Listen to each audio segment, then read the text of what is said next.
Okay, what we're going to do here is two very important things. We're going to measure for both bearings, the pilot bearing and the throwout bearing. First thing we're going to do is check for pilot bearing. Which bearing are we going to use? Do we use the big bearing that sits on the outer end of the crank, or do we use the smaller bearing which sits inside of the crank? And the way to do that is we actually take and measure how far the end of the input shaft is sticking out past the bell housing. So what we used was actually the plate that's going to be used on this particular item, and Mark's going to right now measure that measurement, and he's getting 838 thousandths.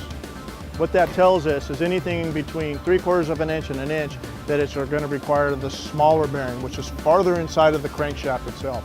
That way we know that we're not going to bottom out on the big bearing.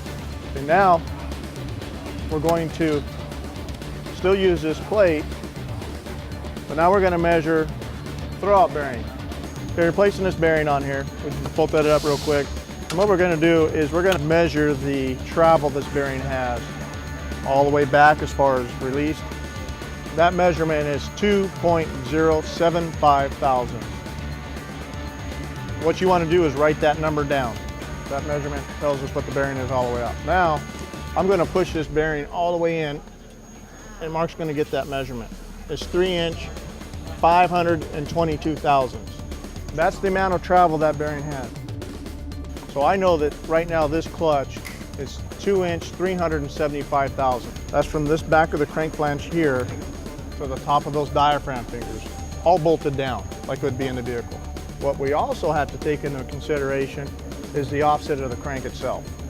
Okay, and that's how much the crank is sticking out past the block. We already know that this offset here is 300 thousandths. So we have 2-inch, 675 thousandths, how far that clutch will be sticking in the bell housing. So we know we're in the zone where that bearing is going to operate. The other number we want to know, how much travel it's going to take to release that clutch. This particular one is going to take 180 thousandths. So we're going to take 2.675 minus 0.180 equals 2-inch, 495. Still got plenty of room forward to go.